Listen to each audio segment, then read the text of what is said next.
So next we've got Jenny Wilmot, who is Scottish Lesbians, and we've got Joanna Cherry. Thank you ever so much, Ali, for inviting me to speak today about the Lesbian Intervention. And what a brilliant day it's been. Thank you to all the other speakers as well. It's been fab. And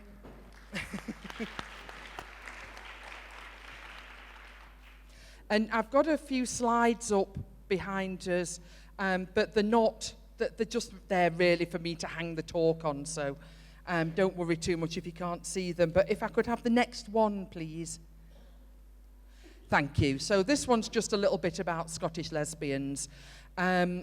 Scottish Lesbians was formed in May 2022, so we're nearly 3 years old now, by my partner Lorraine and I. Lorraine's up there.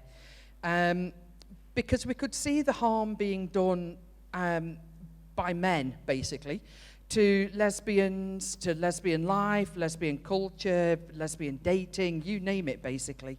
And we wanted to do something about it.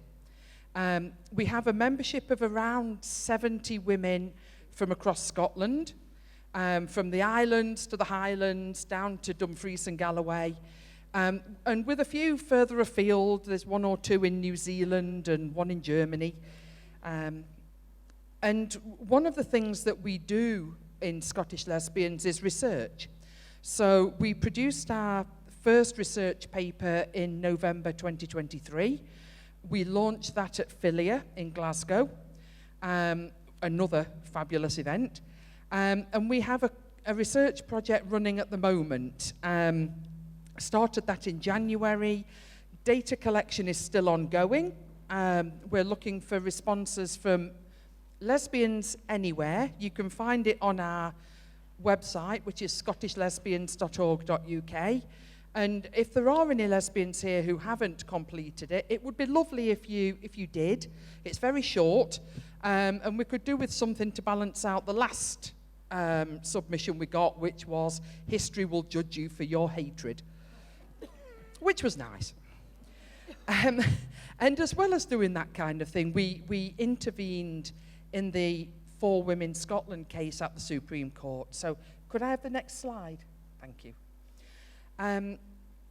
Most people here probably know the background to the 4 Women Scotland case, but I thought I would do a quick refresher, and it is a very quick refresher, and I'm going to apologise right now to Trina and Marion for absolutely skating over their massive, massive amounts of work.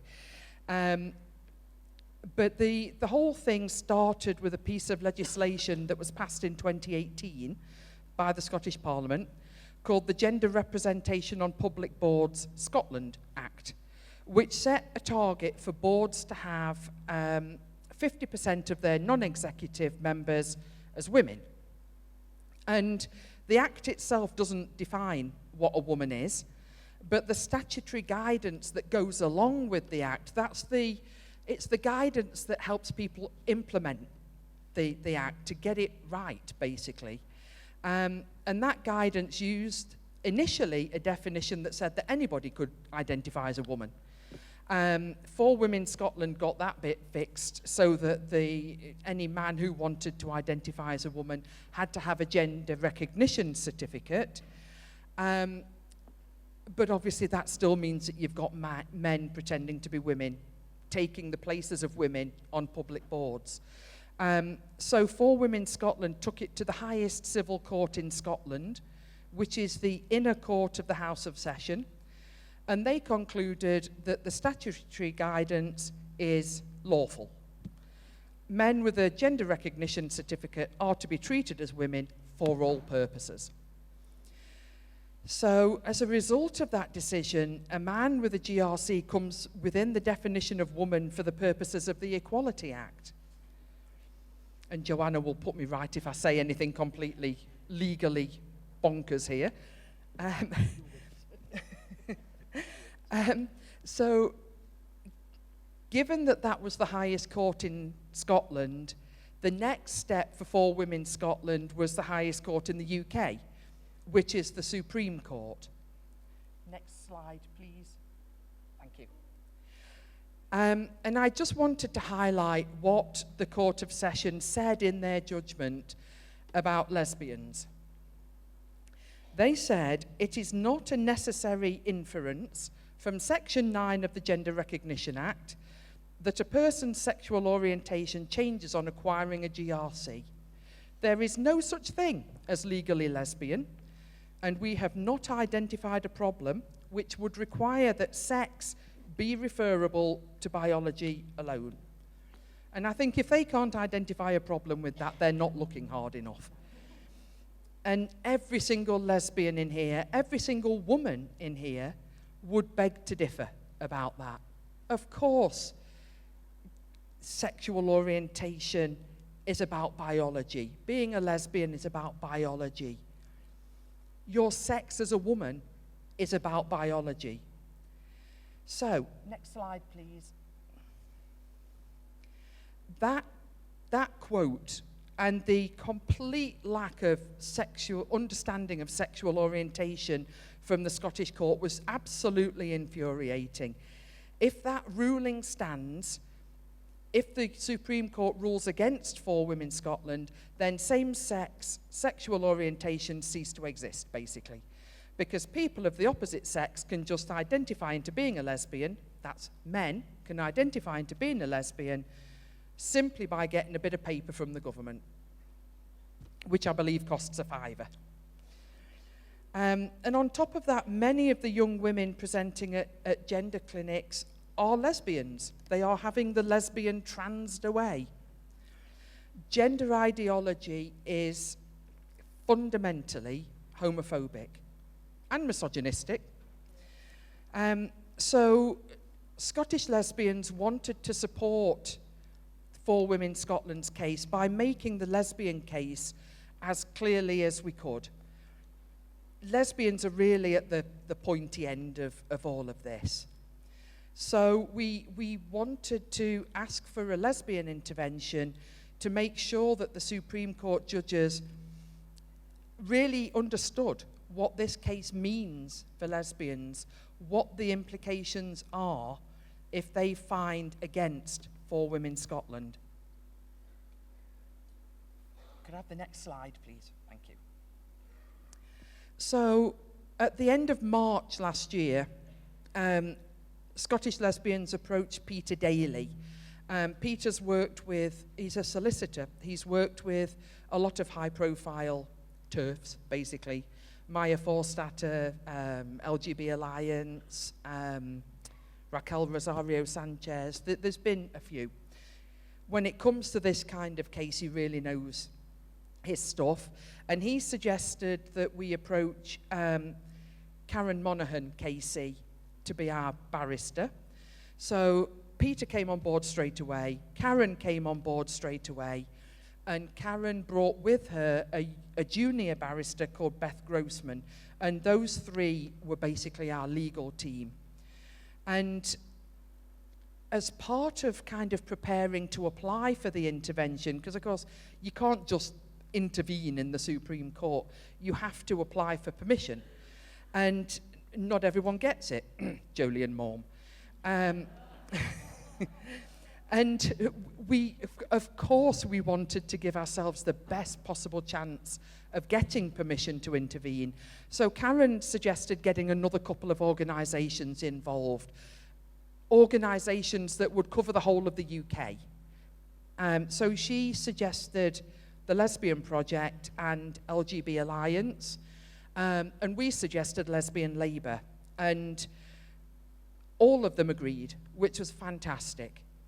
By the end of April, we had those four organisations who were going to be on the intervention. Unfortunately, Lesbian Labour, for various technical, basically, reasons, had to pull out. So we were left with the 3. Ourselves, Lesbian Project and LGB Alliance. We had our first meeting with the barristers on the 10th of May, and by the 17th, they'd written the application to intervene. It was... the deadlines were constantly really short, but they did it. They wrote that application to intervene in a week. I don't think Beth slept for a week. It was just such a piece of work. And then we had to wait for a week. Part of the convention is that you get consent from the two parties involved in the case to intervene. 4 Women Scotland were great. They gave their consent straight away. I don't think we've had the consent from the Scottish ministers yet. We eventually put the application to intervene in on the 23rd of May without their consent. And then it was tumbleweeds, absolute tumbleweeds, until October. So 6 months, is that? 5 months? And we heard on October the 7th that we'd got permission to do a written intervention. There were 4 interveners got permission. Ourselves, Sex Matters, Amnesty, and the EHRC were the 4. 2 oral interventions and 2 written. And we were allowed 20 pages. That was it. Now, I suspect that most of the women in here could write the argument, the basics of the argument, on the back of a postage stamp, which is basically, men can't be women. Sadly, that's not quite legal enough. So they had 20 pages, and at this point, I would like to say an absolutely huge thank you to our legal team. They worked so hard to get everything done. Peter coordinated everything.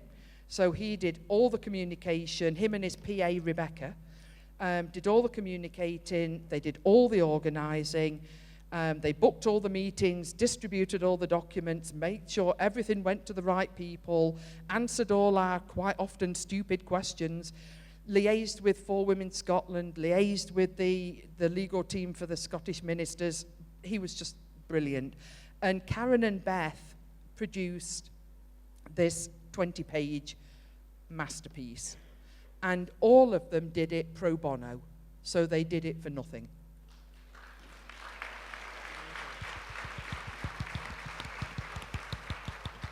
Next slide, please. So this is what was just it's a 20-page document. There are also 70-odd footnotes and 150, sorry? Thank you. So yeah, it's 70-odd footnotes and 115 pages of annexes, which is actually mostly the Lesbian Project's research and our research, but also some other kind of technical documents. If anyone would like to read the intervention, it's well worth a read. Like I say, it's an absolute work of art. It's on our website. I think it's on the LGB Alliance and Lesbian Project websites as well. So you can get it from any of those places. Firstly, it refers to us as the Lesbian Interveners, which is the best girl band name ever. And it goes through firstly the background to the discrimination against lesbians, the family law, the employment law. It goes through all the legislation relating to the definition of woman, which has never, until now, been anything other than biology. It's never meant anyone who fancies putting on a frock and a bit of lippy. You know, it's always been biological. And it makes some very, very basic points that you would think were absolute common sense very eloquently. Lesbians are not attracted to certificates. Men will never be women. And finally, lesbians' rights matter.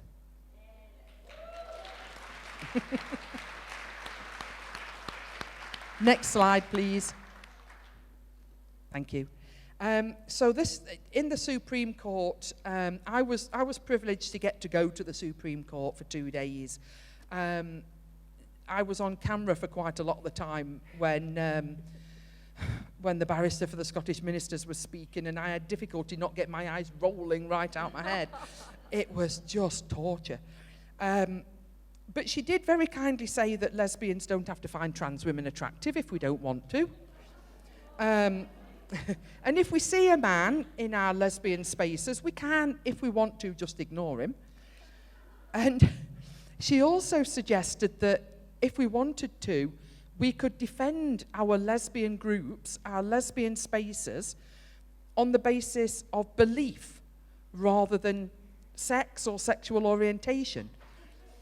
I mean, I can't begin to tell you how bonkers that is. I mean, firstly, any man can claim gender-critical beliefs. You know, there are plenty of them out there. You don't have to be a lesbian to be gender-critical. And on a more basic level, we think that lesbians deserve the protection of lesbian-only spaces, whatever their beliefs are. I don't care if they vote for reform or... And I certainly don't want young lesbians having to think, what are my beliefs, before they can join a lesbian group. That's just stupid. So, yeah. The good news is that the justices really got it. You could see that they'd read the intervention, they understood the intervention, they asked some really pertinent questions, their eyebrows went up at the right time. It went better than we could have hoped for. Having said that, it would be a bit daft to make at this point a prediction, I think, on which way it's going to go. But the results should be out soon, and we've got our fingers very tightly crossed.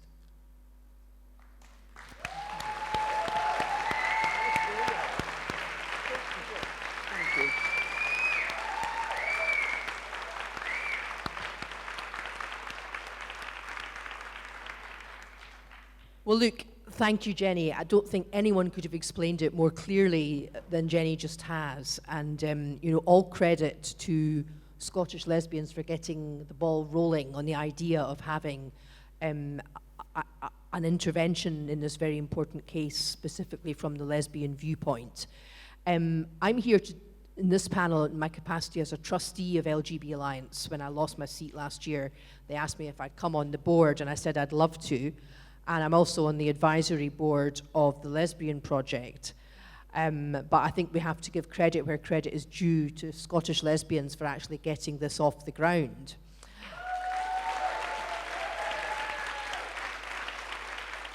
And also to For Women Scotland for starting the fight. And for seeing it through with such tenacity. And I normally, and with my legal hat on, I'm cautious about predicting the outcome of cases. And I'm not going to predict the outcome of this case, but I have to say that like Jenny, I sat in the court for 2 days, and I am cautiously optimistic about the outcome from the point of view of the lesbian interveners and from the point of view of For Women Scotland. And I'm a bit ashamed to say this as a Scots lawyer, but I don't think the outer and the inner house of the Court of Session, that's the Court of First Instance and the Appeal Court in Scotland, gave the issues raised by For Women Scotland proper and fulsome consideration. And I think the Supreme Court will. And I suppose I'll say in my defence that the President and the Deputy President of the Supreme Court are both Scottish judges, so that kind of, hopefully they will hold up the side for the Scottish legal profession, but I don't think the court looked at it in enough detail, but I think the Supreme Court will. And, you know, I'm obviously a pretty experienced court watcher, and I've appeared before the Supreme Court as counsel and as a litigant, and so I think I've got a good feel for it. And as Jenny says, I think they were very, very engaged with the issues that the lesbian intervention raised. And it feels like at last the lesbian voice has been heard in a courtroom about the issues which gender identity ideology raise that are of specific interest to lesbians. So I think that's really important. Just as I've got the floor, I just wanted to say a little bit about what LGB Alliance are doing. So some of you may know LGB Alliance was formed in October 2019 by my dear friends Bev Jackson and Kate Harris. And they went through hell after they formed the organisation. And as you know, my former friend Jolyon Mon and others tried to have them, well, they became a charity in 2021, and Mermaids and Jolyon Mon tried to have them removed from the charitable register without success. And I'm afraid to say one of the witnesses against LGB Alliance was my former SNP colleague, John Nicholson, and I've never seen a witness behave more badly and more arrogantly in a courtroom in my entire life. And I used to prosecute rapes in Glasgow, so I mean that's a pretty high bar that he had to get over. But anyway, LGB Alliance have survived all of that, and we're really doing rather well at the moment. And what our ambition is to replace Stonewall. Many of us are from...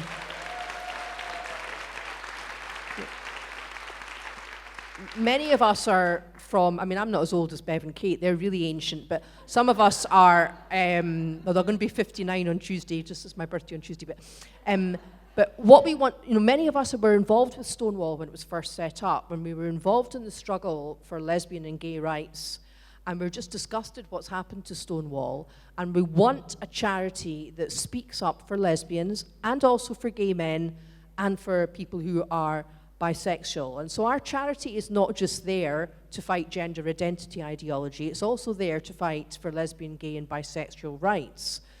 And we've had some really good campaigns, including our campaign against puberty blockers, which has had some real success.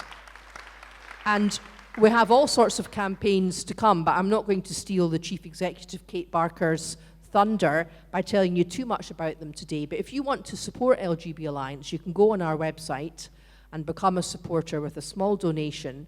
And we do have friends groups across the United Kingdom, from Eastbourne, where I was at a friends event last month, to the Isle of Skye. We have friends groups. And there's going to be a friends event in Glasgow, I think it's the 12th of April. So if you live in that area, and you want to go along, then please do.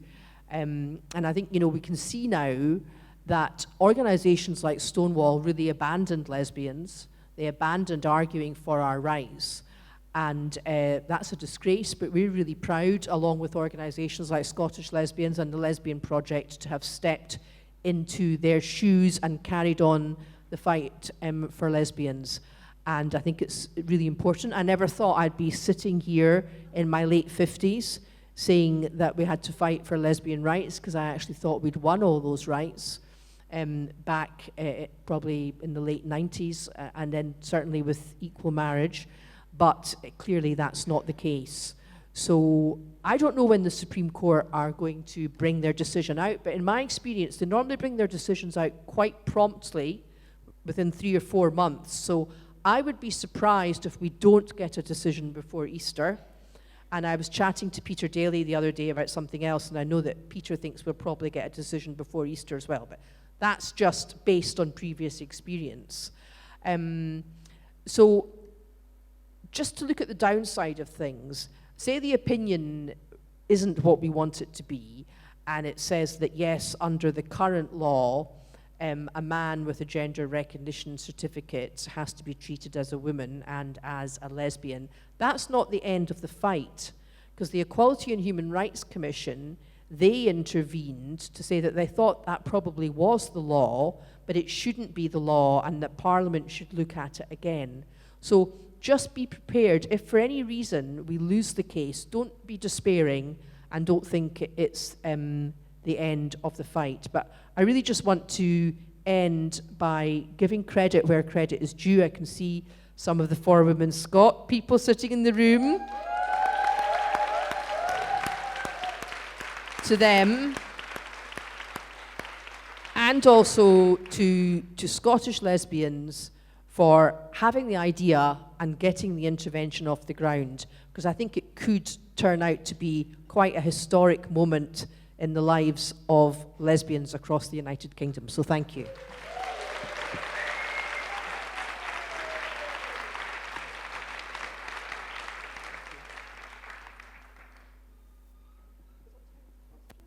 Hi, everybody. Thanks, woman. Thank you very much. We've come to the end of our business. Bar's open. Now, I think the question's up. It was up earlier. Who do you want to buy a drink for? Well, I was desperate. She said yes. The lawyer said she couldn't come. And it was Sandy Peggy. And I reckon everybody in the room would have wanted to give Sandy a drink. So please, if you can't give it to Sandy to get today, find a new friend, buy them a drink. That's what it's all about, is you on the floor. Thank you very much. There will be chaos after the bar opens, and we've got, if you want a quieter life, there's AJ Close is going to be doing a book launch reading up the stairs about 5:30. But in the meantime, thank you to Lynn, thank you to Lorraine, thank you to Belle, thank you to Lee for turning up again, thank you. Thank you to Charlie for the tech, thank you. And thank you to Ali, who never gets a thank you.